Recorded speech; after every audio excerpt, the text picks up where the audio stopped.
party motion which could remove the Conservative People's Party government over a long-running corruption scandal. The Prime Minister, Mariano Rajoy, has accused the Socialists of exploiting for their own ends a High Court judgment last week. Zinedine Zidane has resigned as the head coach of Real Madrid 5 days after the Spanish football club won their third consecutive Champions League title. He told a news conference he decided not to continue in the role. Zeb Soanes, thank you.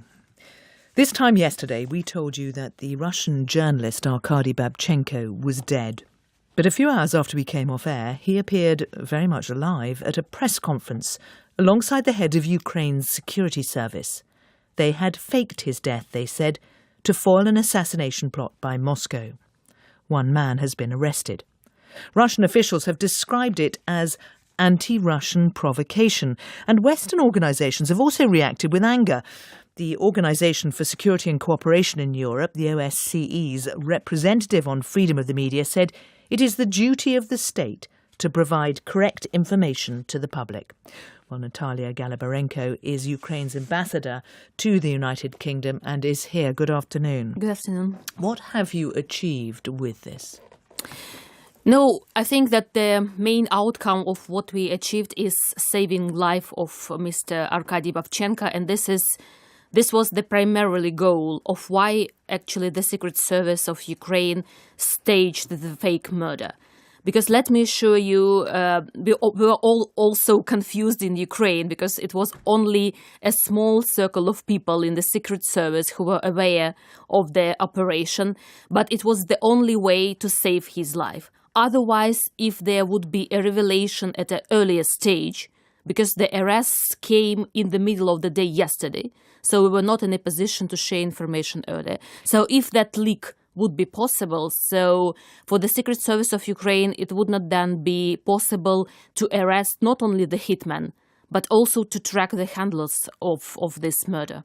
But there are other ways that you could have done it. I mean, there was a photo released of supposedly Arkadiy Babchenko in a pool of blood. It could have been a covert operation.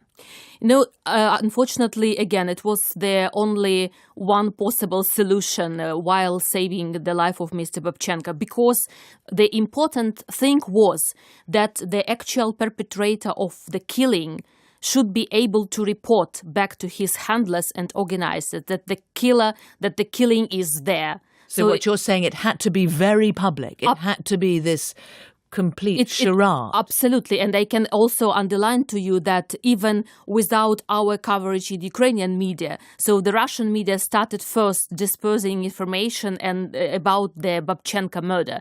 So we can presume that they were already aware that the killing was successful. So what you're saying, that's from people who were within the security services, Russian spies? Unfortunately, it's not a secret for Ukraine that not only in the Secret Service, but still in some of our governmental bodies, there are still people who unfortunately are working as a fifth column, as we call it in Ukraine. What is the name of the man who's been arrested? No, their Secret Service is keeping secret his name. But you will make it at some point. Yeah, absolutely. Public. So the Secret Service made public yesterday that while they are collecting the evidences, and they already detained some people, so once they would be ready, they will share publicly with our Western partners this information. Believe me, this is our primary interest to share with you this information. Do you think it was a mistake? I mean, you make the point that you knew nothing about it. The first you knew was when the rest of us knew. Absolutely. I was confused as much as you are. And while I was yesterday in your colleagues also at BBC Radio on air, I was absolutely sincere that I was not aware of this whole situation. And the question is now, though, being asked at the price that Ukraine has paid for this, because people will ask, can anyone trust what the Ukraine officials say again? No, I can understand, this confusion now. But again, I would like to emphasize that this is not something regular practice. It was only one operation which needed such secrecy and which needed also hiding the information for the time when people are being arrested. So that's not something, very traditional to be in Ukraine. Indeed, but do you recognize the price that Ukraine has paid in part with its reputation? Sincerely speaking, I was not expecting that much of exaggeration among our colleagues, unfortunately. So let me remind you, when MH17 was shut down, we were also the one who were telling their Western partners that this is Russia who should be blamed. And some years passed actually to collect the evidence, but the evidences showed that we were right from the very beginning. So that's why let us proceed from the fact that the human life was saved. The national interest of Ukraine was saved and was protected. And I think this is our obligation now to share with you evidences who should be blamed for the crime. And then you can, evaluate whether we were right or not, looking at the evidences that we will provide to you. So you're saying ultimately all this will be proved by what you will go public with? Absolutely. So it's our obligation now to show all the Western journalists and our partners that, look, the sacrifice that we made and why we staged this fake murder, that was the price for saving Mr. Babchenko's life and for fighting now the handlers of this crime. Can you see, though, why the likes of Reporters Without Borders say there can be no grounds for faking a journalist's death? They described it as a pathetic stunt.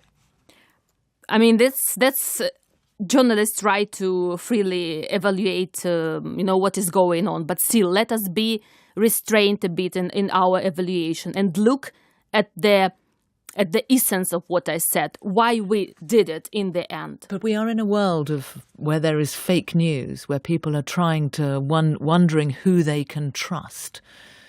And if the Ukraine government, if Ukraine officials say things in future, people will instinctively wonder whether they can trust it. No, frankly speaking, we are, and I am personally as ambassador, we are every day speaking about how many people are killed in Donbass. And I didn't notice much interest over that. So people are more obsessed with some other things. And if they were reacting to a fake murder of a journalist, I can understand that their feelings were touched and they were confused. But now we should be all relieved because the life is there. Natalia Galibarenko, thank you very much. And sitting alongside Ukraine's ambassador is our World Affairs